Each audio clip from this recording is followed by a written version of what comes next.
Of course you have.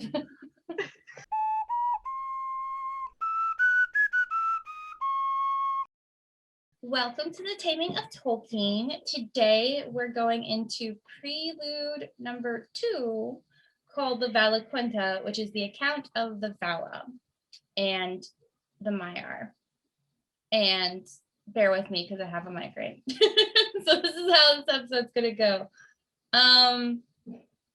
That's about it. It's a very short chapter.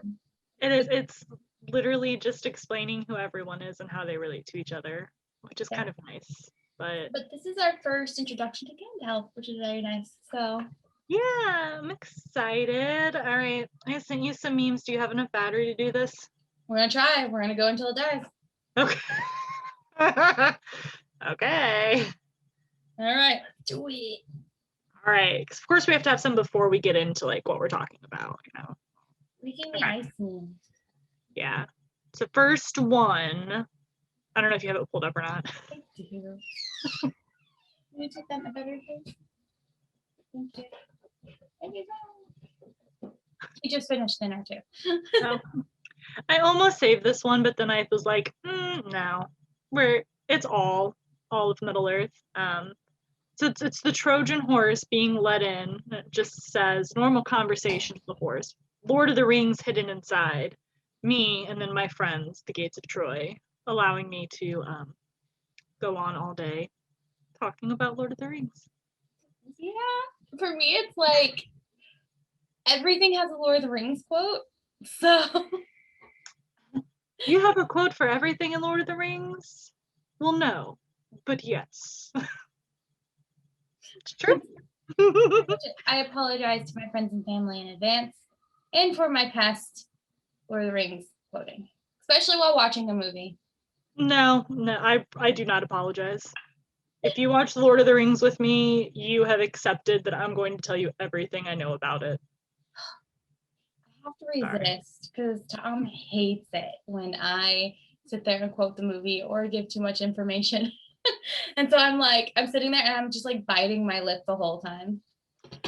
I did the same thing while watching Game of Thrones because I had read some of the books before the series came out. So it was like, you go into this with me knowing that I'm going to tell you everything about this. Just the way I am. All right, next one.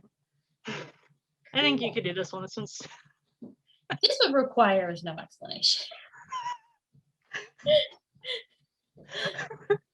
Especially because we're about to, after this chapter, we enter the first age material, so we get to like actually get to the story of the Silmarillion and what the plot of the story actually is. Yeah. Shit's about to get crazy. Children of Fëanor. This should be our cover. Yes. Or this one. This next one's good. It's when you read the Silmarillion but still don't understand everything. All right then. That's a good one. I really like that one. All right, and then how do I want to do this? Okay, so then these are some fan art that I found of mostly Manwë and Melkor that I thought were super cute. That I wanted to share before we get into who everyone is and what happens. So credit to the artist, they're super cute. So like the first one is going to be a Iluvatar, and it's a little baby Melkor and a little baby Manwë attached to him. I know, they're adorable. It's adorable. Of course, Dick, yeah. And then the next one is a really similar one. This kind of goes back to the last episode. We're talking about the music being made. So this is a Iluvatar explaining to them the music and then like hearing it and then trying to repeat it as little kids, and they're so cute. He's still a dick. Stop making him so cute. He's evil. Oh, it gets better. So the next okay. Yeah, so then the next one is going to be Manwë and then Melkor, and I'll explain this when I get into who everyone is and what they do. But that is, I'm assuming, supposed to be one of the eagles or just a bird in general, which Manwë. This is how Lord of the Rings have been ended. Just send the eagle to annoy Melkor. And we'll explain why that's kind of important here in a minute. And then the next one is again back to the last. I wish I would have found these last episode. It would have been perfect. Which is Manwë making the music and Melkor trying to copy what he's doing. Manwë kind of looks like a dick. So he looks like he's getting really mad. No, they look like from The Sword in the Stone. Oh yeah. That's what it reminds me of, is them. Okay, and then that's where we'll stop for right now, and then we'll get into the last of them after we go into who everyone is. So I know you took the reins last time. I'm assuming it's okay for me to do this one. It's my favorite, and you have a migraine. All right, so the Valaquenta is called the Valaquenta because of the Valar. So this is where they explain all of the Valar. There are 14 Valar. There are 7 men, 7 women, and then technically the 15th, because we have to have an odd number, is Melkor. So I'm going to do these in order of how they appear in the book. So he kind of goes through and lists them, and then, yes, so we're going to do in order of how he lists them. So the first one that he talks about is Manwë. I'm assuming I'm saying that right. I don't know how to say most of these names. Here we go.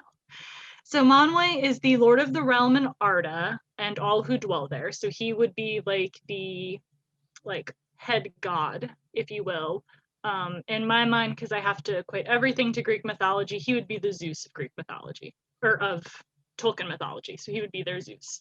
He controls the winds, and he also controls the birds, which is why that picture had him with the bird.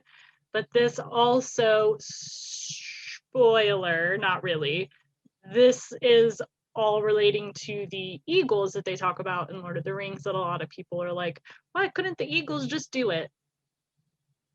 You'll see. The Eagles. Eagles are their own sort of But they are under Manwë's control. When you see them, you can just see that Manwë is working. Yes, yeah. In for the day, clocked in. So then the next one that we have that we see is Varda, who is the Lady of the Stars, and she is the wife of Manwë. She has the gift of light. So she creates the stars and light, and I think they explain that the light shines through her face, the light of Iluvatar shines through her face, which is kind of an interesting concept. She's supposed to be this beautiful woman. Her face is shiny. Here, have some Yeah. powder. Put some powder on it. It's too shiny. Right. So in my mind, because she's stars and light, I always go with she is Nyx, which in Greek mythology is the night sky. It's a personification of the night sky. So it's just kind of where I relate it to. Normally you'll see her depicted with really dark hair that has stars in it, or a cloak with stars on it. Yeah. We find out that Melkor was actually really interested in Varda, and Varda turned down Melkor to marry Manwë. They're not all related. It's complicated. It's not like incest like Greek mythology. They're not all related. Some of them are, and he explains who they are. Anyways, so then the next one that we have is Ulmo, who is the Lord of the Waters. So he is the Poseidon of Tolkien's universe. He is definitely a loner. He stays pretty much exclusively away from the family reunions. And he says that he is always there when men and elves need them. He loves being with the men and elves. So he travels through the waters, and you can always find Ulmo. That's it. Yeah, that's about it. Yeah, they're little paragraphs for each. It's a pretty basic rundown. So then you have Alue. I believe it's Ale. Owle. Owle. Oh yeah, I guess it would be Owle because the U comes before the L. How did you pronounce it? Alue. Alue. I think it's Aule. You know, it's whatever comes out of my mouth first is what they end up being called. So I apologize in advance. Lingale. Yeah, he might be called Alue from now on, but Aule. So he is Earth. He is the one who is often compared to Melkor. He is also a creator, or I guess in this case, a sub-creator is what they're called, because Iluvatar is a creator. But he takes pride in his work, and he works at the behest of Manwë and Iluvatar rather than Melkor, who starts to run out of ideas, becomes jealous, wants to take over everything. Aule just makes for the sake of making it and then moves on to the next thing. He helps other people in their endeavors with making things, and he is Earth. So if you're following along Greek mythology, he would be the Hephaestus. So he would be the like god of the smith, the hearth, all of that like sort of thing. Then next we have Aule's wife, Yavanna. She is the giver of fruits. So in my mind, who do I have? Yavanna. She would be Demeter, who is the goddess of the harvest. Which has its ups and downs, but here we are. The way I think of Aule and Yavanna is you have Aule, who is the god of things below the ground, like they say, like gemstones and rocks and that sort of thing. And then she's kind of like the goddess of earth above the ground. Yeah, they like talk about her being like a tree, so she's like, you know, dug down into Aule's domain, and then like Manwë like, you know, flows through her leaves, and then she gets the water from Olmo, and yeah, they have like some weird iconography there. Some of these people only have like one sentence, so I'm going to be a little bit more in depth than the others. So that's Yavanna. So then the next group, so that the way he does it actually makes sense is he does them as a group. So Manwë, Varda, Olmo, Aule, and Yavanna are like the things on earth that you can like see and touch. So you have like wind, water, earth, plants, light, all of that. The next group of 1, 2, 3, 4, 5. The next group of 5 are called the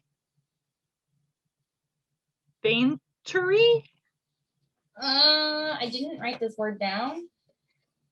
Fainturi, because it would be like Fëanor, right? So Fainturi, I think it's Fainturi, which essentially just means master of spirits. So these are the ones who are the less physical elements of the world. Fainturi, yeah. Fainturi, okay. Fainturi. Master of spirits. And those 5 would be my personal favorite, Mandos. His name is not actually Mandos, his name is Namo, but much like Hades in Greek mythology, Mandos is where Namo lives, so he is often just called Mandos.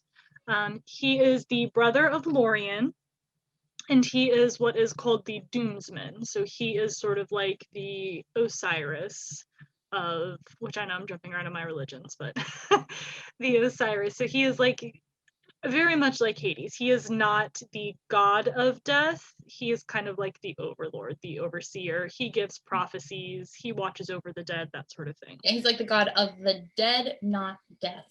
Yeah. Yeah. And then the wife of Mandos, I'm just going to call him Mandos because I'm pretty sure that's what he's mostly just referred to as instead of Namo. It's just Mandos. Is Vaira? Vaira? I think. That was a lot of names. What did you say, Vaira? Vaira, I think is what it is. Or it could be Vaira. Vaira? Probably Vaira. V-A-I. Wait. Consult the guide. Hold on. I changed it now. Here it is. AI. I'm pretty sure AI is like I, like the Japanese I. Yep, dine. Like in English, dine. So it would be Vaira. Vaira. Okay. So she is the wife of Mandos, and she is the weaver of time. So she weaves events that have already happened and fills the halls of Mandos with her weavings, and it's all things that have already come to pass. She cannot predict the future. That's not something that anyone but Iluvatar, I believe, has the ability to do. I thought she could weave the future, just not the end of time.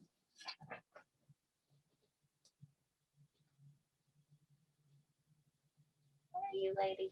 Where did you go? I know, I just read this, and I'm like, I'm pretty sure he specifically says the past, but... Yeah, but I actually wrote next to her name, Seer of Future. Let me see what he says. Fëanori.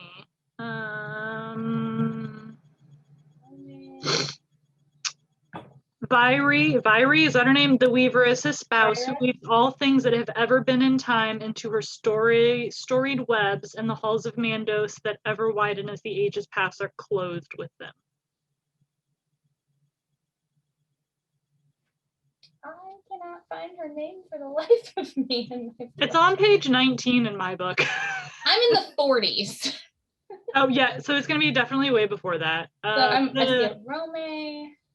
It starts with Namo. Namo is the start of the paragraph. Oh my goodness. Namo the elder dwelt in Mandos.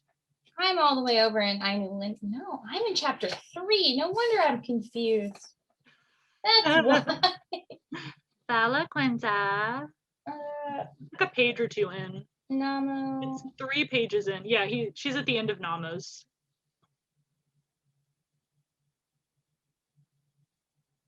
Weaver who weaves all things that have ever been in time. I don't know why I wrote that. I mean, maybe she can see, maybe like that have ever been. So like, see, I don't know. He's a little ambiguous sometimes with his writing, because I think a lot of people think that she weaves the future as well. But my understanding is that she weaves things that have already come to pass. Maybe. Because Iluvatar is the only one who can actually see what's going to be. Yeah, doesn't mean, yes, it doesn't mean that like he can stop it or that he's going to interfere, but like he can see things sort of domino down the line. So some of these are going to be a little bit of a stretch on Greek mythology, but for those who don't know, Athena is a master weaver, so she is the goddess of the loom. So that is who I always equate her to, is Athena. You could also relate her to the Stygian witches, I believe. They're the ones who share the eyeball that can see the past, the present, and the future.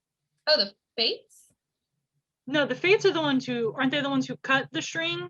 And the I'm just talking about the Disney movie, so they did both. They combine both in the Disney Hercules movie. They combine the Stygian witches with the Fates. But I believe the Fates are the ones who cut the string.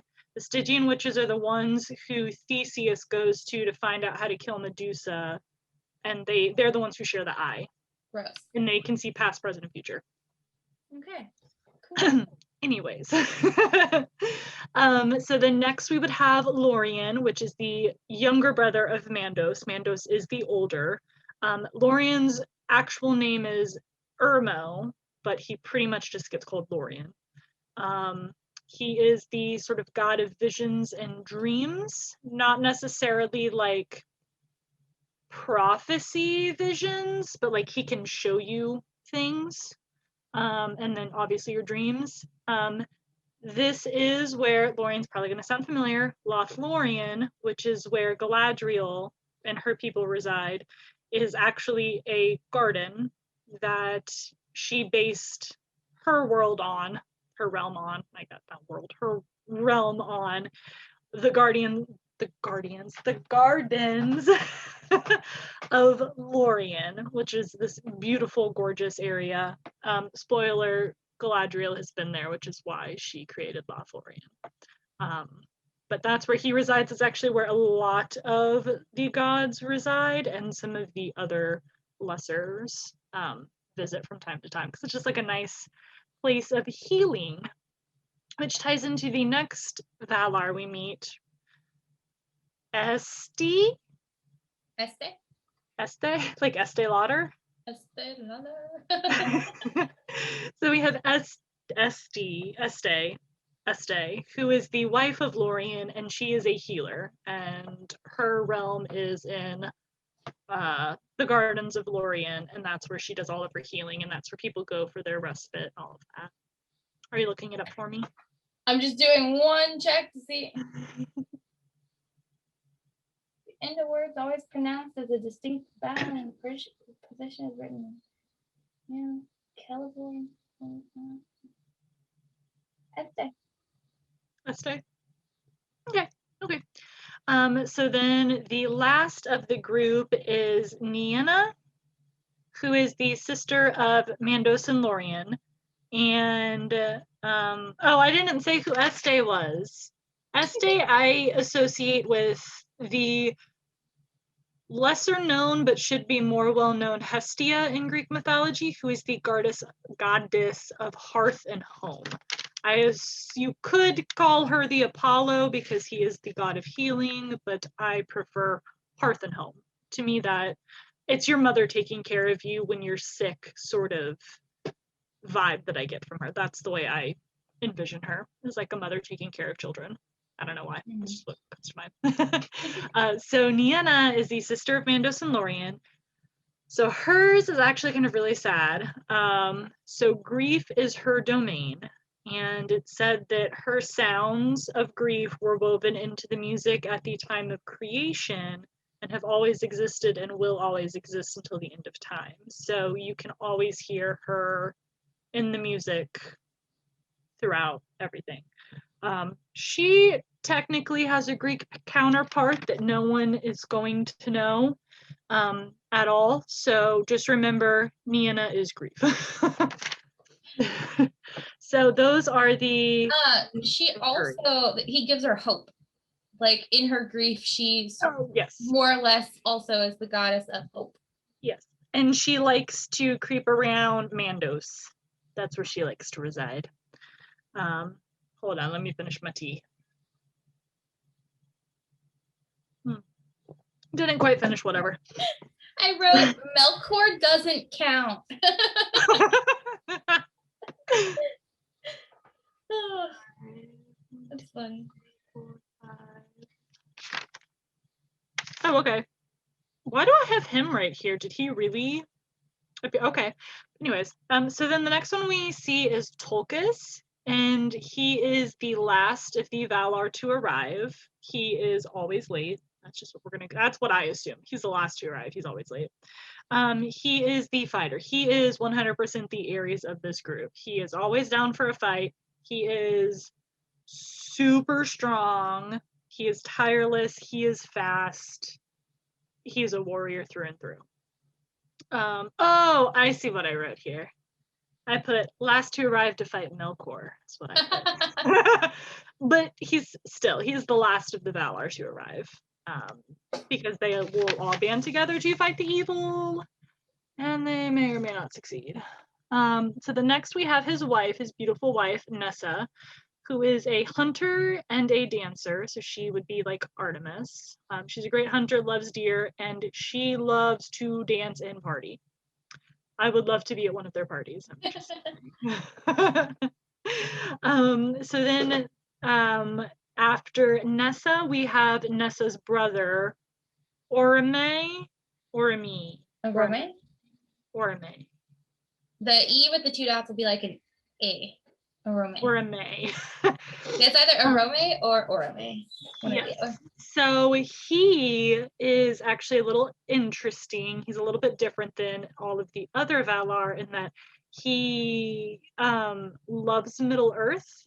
He loves men. He loves elves. He actually, I believe he's the last to leave Middle Earth. That he stays for as long as possible. He is the Lord of Forests and is also a hunter. He would kind of be like Pan, if you will, or any forest god, really.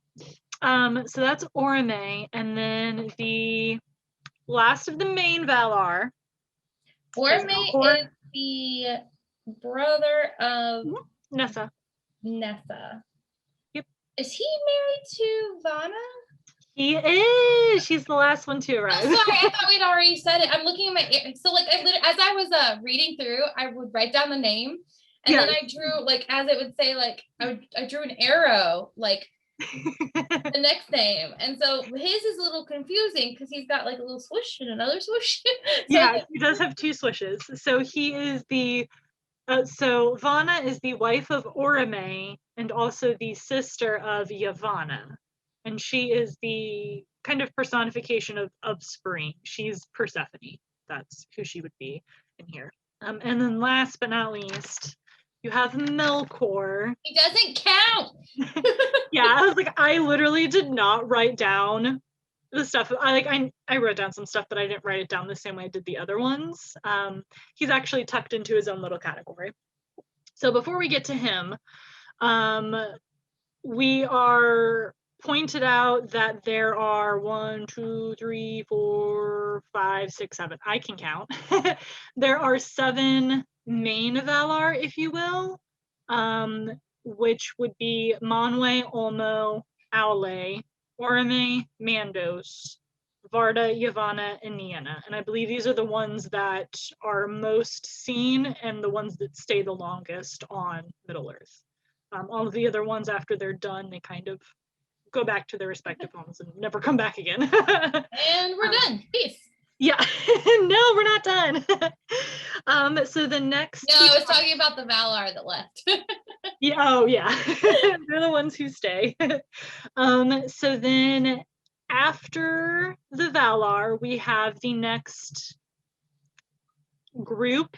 They are Valar, but they're like a subset of Valar. Ow. That was exactly what it looked like you did. You were just like, oh, my webcam has a light and it's getting dark, so I turn my light on. Yeah, so the Maiar are their own being. They're both one their step own, below. Yeah, I'm like, they're both their own thing and also kind of related to the Valar. It's weird, it's complicated. These would be the wizards. Big ones. So the ones that he talks about in this particular thing are Ilmari. We'll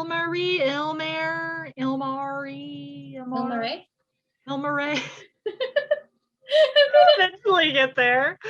So that's the first Maiar he talks about. But did you describe them? Sorry, I'm like, because I have a migraine, I'm a little scattered. So I'm like, wait, did we do this yet? I'm getting ready to describe who they are. Okay. Well, what they are. Oh, they're just like a subset of the Valar. They're actually the servants of the Valar. They were created to be their servants. Not all of them, but yes, most of them are. they all are servants. That's what the Maiar actually. Yeah. That's their purpose, is to be the servants. Whether or not they act like the servants is a whole other story. Yes, so they are servants of them. So the first one is what is her name? Ilmari.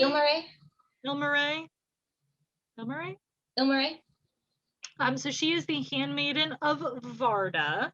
Remember, Varda is the head lady. She is the night sky. And then along with her, you have Eonwe. Eonwe? Like Eowyn? So it'll be Eonwe? Oh, I'm terrible at these. You gotta stop putting these E's on the letter E, because the letter I makes the E sound more often. Look, whatever name comes to mind when I read these is the name that just always sticks, whether it's right or wrong, okay? Eonwe. Eonwe is the banner bearer for Manwe. So Ilmari and Eonwe, Jesus, they go hand in hand. Then the next two we have are actually both vassals, if you will. I know he refers to one of them as vassals, but they both work with Olmo, and that is Ose.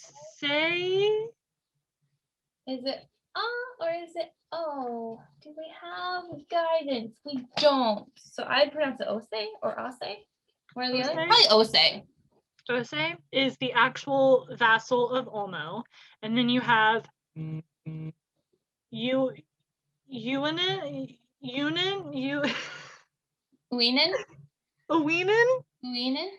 You whining? You whining? Wait, I do have this one. Huh, guess what? The example for the pronunciation of UI is actually uinen. You whining? It's the sound of like ruin. So uinen. Uinen. Uinen. Good thing most of these never come up again. Uinen. I like that one though. Uinen. Uinen. Uinen is the Lady of the Sea, so her and Ose go hand in hand. My fun little fact about Ose is that he actually was kind of tempted by Melkor and worked with Melkor for a hot second, and then Ulmo bitch slapped him back into his place, and he has never betrayed him ever since. Yeah, and he's the reason why we have like storms at sea and stuff, because sometimes he just rages for no reason. Yep, which is why he was easily swayed by Melkor. I believe he's the only one that was. Yes, yes. Now he is perfectly good. Okay, technically he was the first. He wasn't the only one. We'll see another one. I'll get there in a hot second. Okay, so the next one we have is Melian, who worked in Lorien. So they worked in Lorien with. It'll come to me. Este? Yeah, the healer. Este. Most of these people don't get Vanya. Vana. Fine. Yeah. And then the next one that he mentions is Alonin. Alorin? It's Nin, isn't it? Alone. I'm just looking at my handwritten notes, so yeah, mine's Olorin, but not gonna lie, that could just be my handwriting. It could be. Maybe it is Alorin. Oh yeah, I think it is Alorin. Durr. I can't read my own handwriting either. Yeah, Alorin. I have it written down elsewhere. Alorin, and then it has the accent mark, so you stress the O. Yeah. So the important thing you need to know about Alorin is that this is Gandalf. I'm not even going to sugarcoat it. That's Gandalf. He's not called Gandalf in this one. They mention that he has gone by many different names. The elves call him Mithandril, which is just their word for him. Mithandil, whatever. Fear, no L. Myth. They call him Myth. Okay. Mithandir. That's right, isn't it? Now, pretty much the only one who calls him that. I just blank on these. Mithrandir. It's Mithrandir. Thank you. The only one who calls him that is Galadriel, so it's all that matters. Mithrandir. Well, he's called that, I believe, in the books more than he once. Does. Yeah. Yeah, but in the movies, I just assume everyone's seen the movies and they haven't read the books. And I think that's only an extended. I don't know that she calls him that in the theatrical cut. Well, maybe not. I've never watched the theatrical cut after they came out on DVD, so I don't know. I don't know what's theatrical, what's not. And then the other one that he mentions. Are you going to get the rest of the detail of him? No, because he's Gandalf. No, okay, no. Actually, I can. I was gonna say there's a fun little fact about. There is. So the reason why a lot of people know him but don't know him is because he likes to mix with the humans and the elves. He spends a lot of time with them. All of the Valar and Maiar can change forms, and he does this quite often. So he blends in. And he particularly likes to stay with the elves, which is why they have such a connection to him. Because he does love to be with the elves, but he's kind of been there from the start. Pretty close to it. I think he's been there since the first age. Living. That's not my fun fact. Oh, what's your fun fact? That so he spends a lot of time in Lorien with Irmo and Este, and also Nienna has an influence on him. It's where he really feels deeply the pity and grief, and that is why he's so connected to people of Middle Earth, because he feels it. He feels more connected to it because of those feelings.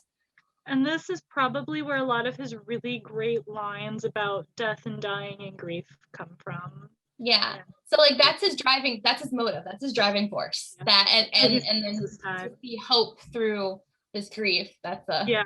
So now we have his motive. That's why Gandalf does it. I know I explained it last time, but this also is kind of why you people talk about, oh, you were here with Bilbo, but then you've disappeared for a hot, 50 years and then came back, and then like he likes to pop in and out everywhere. Fireworks to make. He is very involved in the works of men and elves. So in this Valaquinta, there is only one other one that he names, but I will go into the other Maiar because I was very upset that he doesn't talk about them in this. I thought that he did, and he doesn't. Saruman.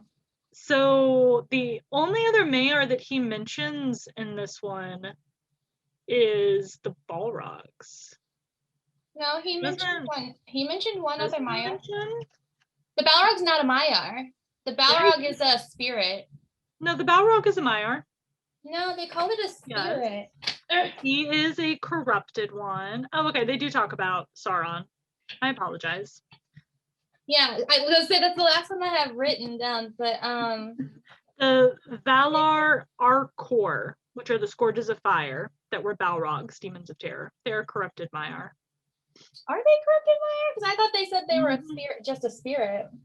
No, they're corrupted. I mean, he talks about spirits in it, but for the Maiar, many were drawn to his splendor in the days of his greatness and remained in that allegiance down into his darkness, and others he corrupted afterward to his service with lies and treacherous gifts. Yeah, it says, dreadful among these spirits were the Vala Raukar, the Scourges of Fire in Middle Earth were called Balrogs. Yeah. So whatever a Vala Raukar is what I thought the Balrog was, not a Maiar. My understanding is that it is a corrupted Maiar spirit, and that is why the Balrogs can actually change forms, and this has led to the great debate on if Balrogs have wings. Yeah, I took the name Vala Raukar to mean a different species, but that is what they call the monstrous Maiar. This just says Balrog means demon of might. It's Sindarian form of the name of the demons of fire that served Morgoth. Morgoth is the name given to Melkor after he is cast out from the Valar. So he's no longer referred to as Melkor, he becomes Morgoth. Yeah. So when you hear in the movie the power of Morgoth. They say it somewhere. It's Elrond saying the power of Morgoth. Yes, but I'm pretty sure Gandalf says it at some point in time too. But yeah, no, you're right. Like I said, the word Valar Raukar is the title given to corrupted Maiar spirits. Oh, okay. The Balrog is a Valar Raukar. Yeah. I just assumed that was another species, not just the name gotcha. Of corrupt Maiar spirit. So Balrog is a corrupt Maiar spirit. Fun fact, I didn't know that. Yeah. So we have Melkor, who has now been demoted. He is now Morgoth. I'm like wrapping up this whole escapade we just had. See, this is what I like though, because it's kind of vague the way it comes across. You must consult. We get to sit here and debate it and consult the Bible. Silmarillion, right? I'm sorry, we're talking about Melkor, who doesn't count, correct? Yes. So we are now talking about Morgoth. So he is now Morgoth. If you're following along with my Greek mythology chart, I'm pretty sure I'm going to do a whole episode on how this all breaks down because it's the way my mind works. He would be chaos. He would not be, he is just pure chaos. That is all he is. It's his only purpose in life is to destroy, wreak havoc, all of that fun stuff. So along with him, listed under the like evil beings, if you will, we have Mairon, who is Sauron. Remember the big old giant eye from the movies? That's Sauron. This is why he's not dead, like when he like implodes in the opening. In the opening of the Fellowship of the Ring movie, how he gets the ring cut off, he kind of implodes. This is why he's not dead, because he's a Maiar, and Maiar don't really die. They don't, because if you remember, this is what happens with Gandalf. He kind of just gets brought back, and that's because they are immortal beings who don't actually die. Same with the Balrog. The Balrog is not actually dead. He just, I guess, gets purified by the light and will come back later. I don't know. They don't explain that. It's very, I don't know. But he is a Maiar, so he wouldn't die. So then he doesn't go into it, but there are a handful of other Maiar that exist that, along with Sauron and Gandalf, make up the Istari?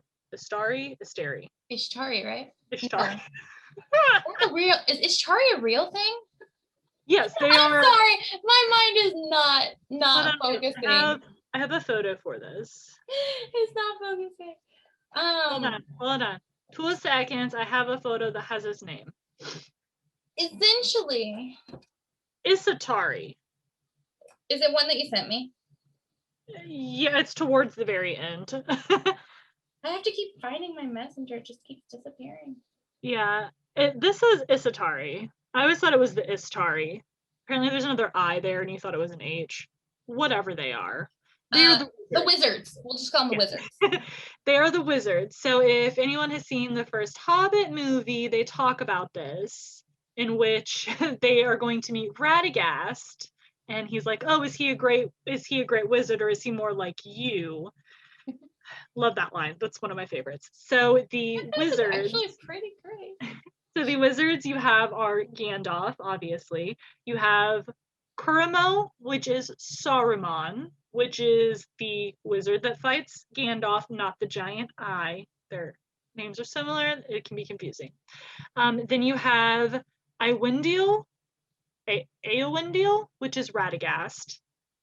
We already talked about Gandalf. And then we have the 2 blue wizards that we have a name for, and then they just kind of fuck off and do their own thing and leave everyone on red in the group chat on what they're doing. And that is Alatar and Palando. They are the 2 blue wizards that are briefly mentioned and then never seen from again. Yeah, they do. They go into this somewhere, and I don't remember why. And I think there's like a one-off sentence, maybe it's in the appendices, about their colors. Yeah. They're the 2 blue wizards. Their rankings, essentially.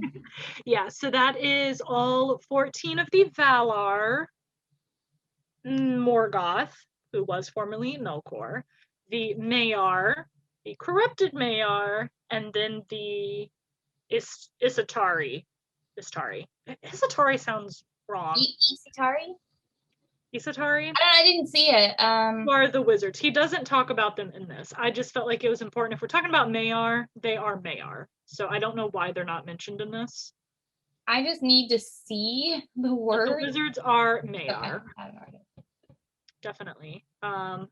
So that is that. That is literally the chapter. So if you don't have anything else to add, we can just go into the last of our names. I have a couple of things. Okay. Oh, wait, let me bring back my guide. Just some like things that I apparently thought were important and wrote down when I read this. Sauron was the Maiar of Aule. So Aule is the creator, the one that Melkor / Morgoth was super jealous of. So I find that quite interesting that he took away his servant. He corrupted his servant and stole him away. Fine, you're better than me. I'm going to take your guy. And then Melkor is actually the mightiest of the Valar, but he fears Varda the most. Not Manwë, the king of whatever. It's his wife that he fears the most, probably because she sort of, destroyed his heart.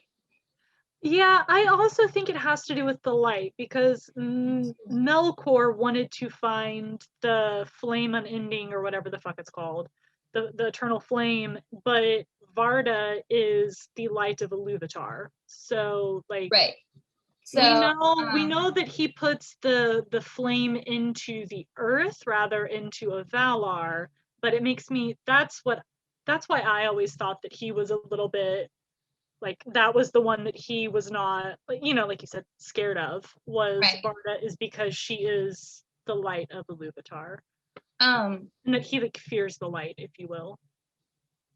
That is why Gandalf's little glowy stick works on evil things. that was my like sort of take on it, was that he is darkness, all of that, and that because she is literal light, he kind of doesn't like that. And then the last thing was he is similar in power to Aule. And because he was always jealous, he likes to ruin everything that Ale does. So Ale will create and he will destroy it or try to and damage it. It's just, I just think it's an interesting like dynamic between the two. Yes, he That's all I have. also tries to do it with Olmo, but he cannot do anything to stop water, which is interesting because they talk about how he fills in like gorges, he knocks down mountains, but like the one thing that he can't stop is Olmo. Water. Neat.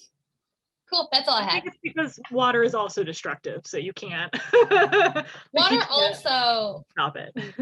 It's really hard to stop water. You can patch a leak, but it'll find a way. And if Yeah. it doesn't find a way, it'll just eventually wear a hole, you know? Yeah, it will. So that is them. I know it was like a lot of names. Don't worry, we'll go over it. They kind of like I said, most of them you don't actually see again. There's those 7 and then Morgoth that are really the important ones for the rest of the Silmarillion. I don't think they really, and Sauron.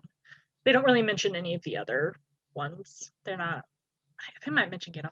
I don't actually remember now. So anyways, the best part, going back to the memes. Slash fan art. So where we left off for the 2 kids, the next one is going to be I'm sorry, just seeing depictions of Melkor being that terrible, annoying brother with the rest of the Valar, just it does something to me. I love it. So it's just Melkor with Monway in a headlock, giving him a noogie, and it says, "Who's the little brother? Who's the little brother?" And it's Monway being like, "Melkor, please stop." It's always cute. Honestly surprised we have so many like drawings of these moments. Like No. most people don't go to Silmarillion, they stay in The Hobbit and Lord of the Rings. So this is kind of fun. There is like a whole Reddit thread dedicated to Dank Silmarillion memes, which is where I get most of these from. Nice. But also, I know that a big one is Melkor Was Here blog by Phobes. I love them. I have several pieces of their artwork in today's episode. Love them. They're amazing. The next one is, of course, Monway and Melkor. This one's my favorite so far. Melkor, yes. Melkor, no. Melkor. It's such a cat meme. You could stick a cat. It is. You can make a cat. You really could. The next one actually pertains to Melkor, Monway, and Varda.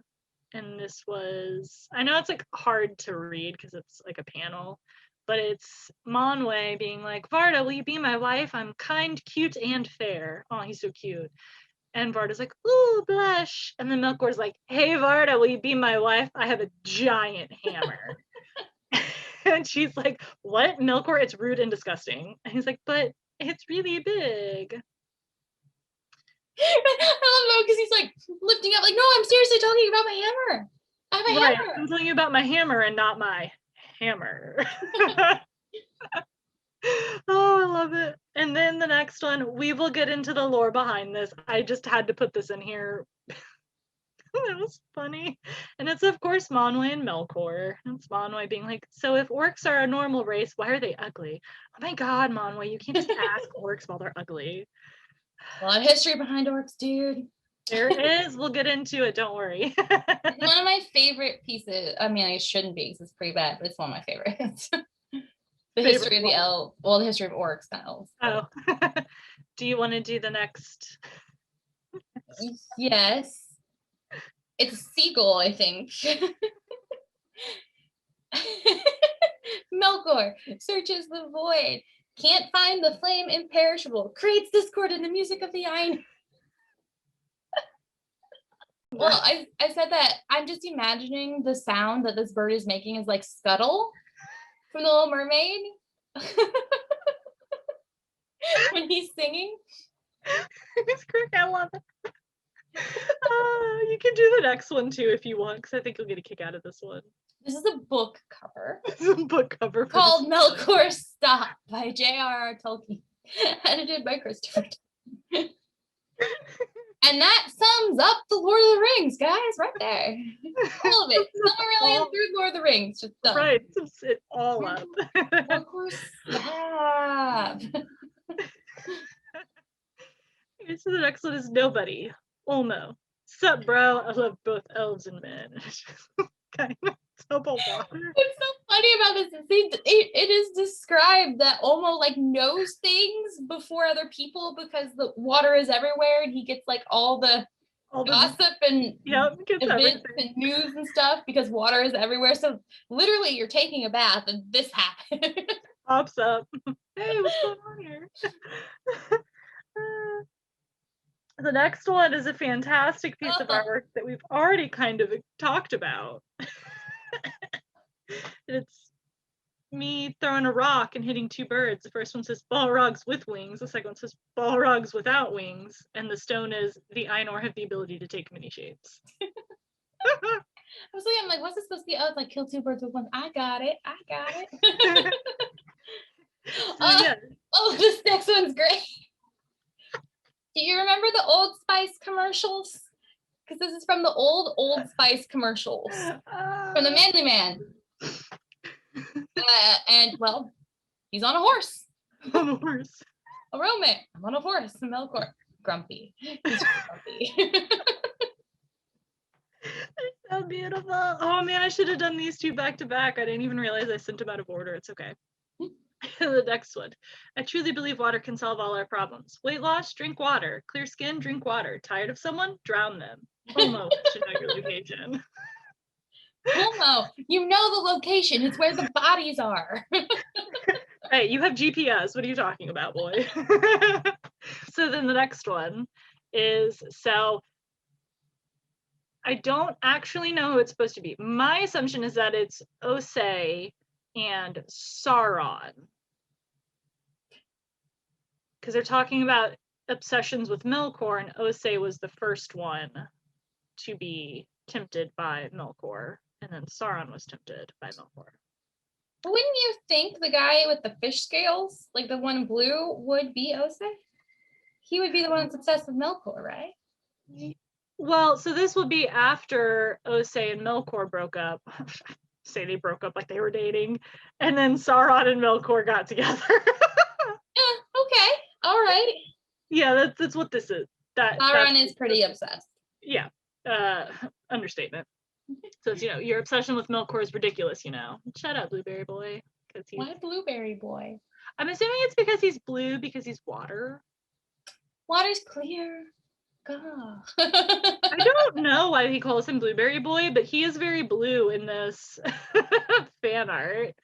I also love how they make Sauron look. I just love the way that they draw Sauron in this stuff. Like, you can see the eye of Sauron right there, and the little detail. I see it. I want to read the next one. Yes, go for it. I have no idea. Oh, these are the ugly covers. These are the ugly covers of Lord of the Rings, which is what when I was purchasing my Silmarillion, I did not want one of these covers because they're ugly. You're like, I apologize if they're original art. They're ugly. Anyway, so it's the Lord of the Rings trilogy. So you need to pretend to be normal fantasy. No conversations about Isitari or Maiar and the Silmarillion. The Isitari are the Maiar. And that would totally be me in a conversation. So that is most of our memes for today. That's a lot of information, a lot of names, a lot of relationships, and you can forget pretty much everything except for the fact that Melkor is Morgoth and Sauron is Sauron. He is Maiar. Like, that's all you really need to know. Everything else sort of shifts.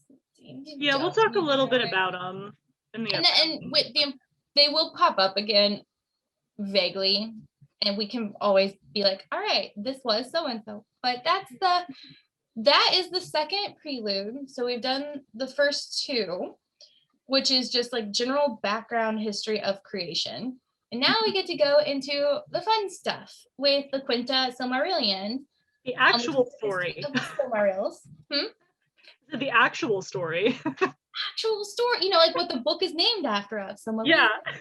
We're going to start with chapter 1, of course. I don't know why I say it like that. We're starting with chapter 1, which is called Of the Beginning of Days, not to be confused with the Music of the Aener, which was also a beginning of days.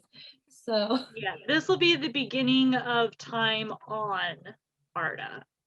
yes, so Earth, Arda, Earth, Yep. whatever you want to call it. So with that, we have 2 final memes as like a little teaser going into the actual Silmarillion. Because technically, the 2 prefaces aren't part of the Silmarillion. Christopher Tolkien added them in the 2nd edition. I'm not sure. I don't think they were in the first. As just like more context to the rest of the story. Yeah, so you have the background on who these people actually are and how they came to be, instead of like, boom, wham, here you go, hobbits, and you're like, what the fuck are hobbits? Harry Looking few hobbits.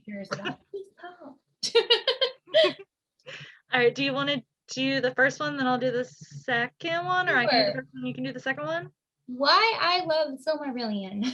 I feel like this is 100% you, so. The high and the beautiful, deep and powerful themes, epicness, and most of it's trash elves.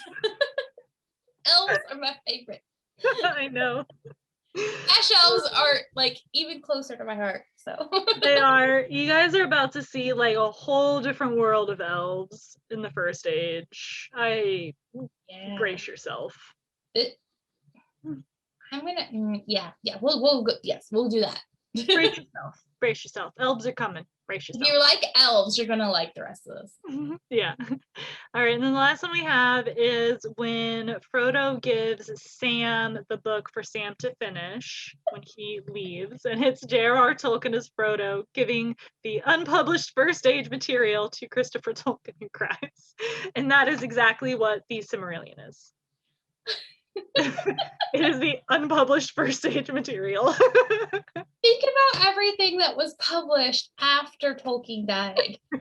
The majority of these works were published after Tolkien. Yeah. Christopher Tolkien did nothing his whole life but work on these. And I want the rest of his family to keep this going. Right, because I do believe there's still more. I think Christopher's son, or maybe whoever the executor is now. I don't know who the executor is now. Yeah, I don't know. I think there's still more. Know. I think it was just before Christopher Tolkien passed, he sold the rest of the rights. So he closely guarded the rights for Tolkien's works. J.R.R. Tolkien sold the movie rights to The Lord of the Rings for I think like $100,000 in the 1960s or so, which is why we got those lovely animated movies. We're gonna have to do a react to those movies because he thought he was essentially setting his. Oh God, don't make me. But yes, so he thought he was setting his children up essentially for their lives by selling movie rights. So he passed before the Hobbit rights were sold. So Christopher Tolkien, not liking what Hollywood was doing, refused to sell the rights to the Hobbit for a very long time, which is why we didn't get it until 2013-ish, 2012. Yeah, something like that. Yeah. Talks were, brought back up after the success of the Lord of the Rings themselves, like the Peter Jackson movies, but it still took a decade before he allowed it to happen. And I feel kind of really sad about it because he sold the rights and almost immediately they announced the potential for a Lord of the Rings world at Universal Studios. And that's exactly what he didn't want to happen. But at the same time, I really want that to happen. Yeah, I have a lot of, he's dead now, so I don't care about speaking ill of the dead. Fuck him. I have a lot of more probably animosity towards Christopher Tolkien than I do a love of him. I appreciate what he did for the works, but he was very much of the mindset that his father would not be okay with what fans of Lord of the Rings made it. They essentially did what happened with Star Wars and Star Trek, where people learn the languages, they're cosplaying it, and they're writing all of this stuff about it, and he was not okay with any of that. He did not think He's that his the father would Anne approve. Rice of fantasy. Yes, he did not think that his father would approve, and he very much hated everyone who did it. And so that to me is a big fuck you to Christopher Tolkien. I don't care what you say, I'm gonna do it anyway. Because you can't. I think his dad would have been fine with people learning the language. He was very much a language person, learning the languages, learning the lore, writing more about it. Like he was constantly writing about it. So now we get like these people who come and like flesh out the character. That's what the fan art is of them as kids, you know, growing up and having those relationships before Melkor went fully evil. You know, like Yeah, I completely agree, because I think that as a creator, most people are okay with that. Like that's the highest form of appreciation for your work, right? yeah, But maybe there's just a little bit of jealousy because The Hobbit was written for him, for them, like, and so other people took it and, you know, embraced it and claimed it as their, not like claimed it as their own, but you know what I mean, like took it further, and he's like, no, it's mine, that's how it, this is how it's supposed to. Yeah, but at least he put so much effort into bringing us as much Middle Earth as possible. Again, I will appreciate him for that, but that's where my appreciation for Christopher Tolkien ends. Is So, that. on that note, we'll see you next week with chapter 1. Bye.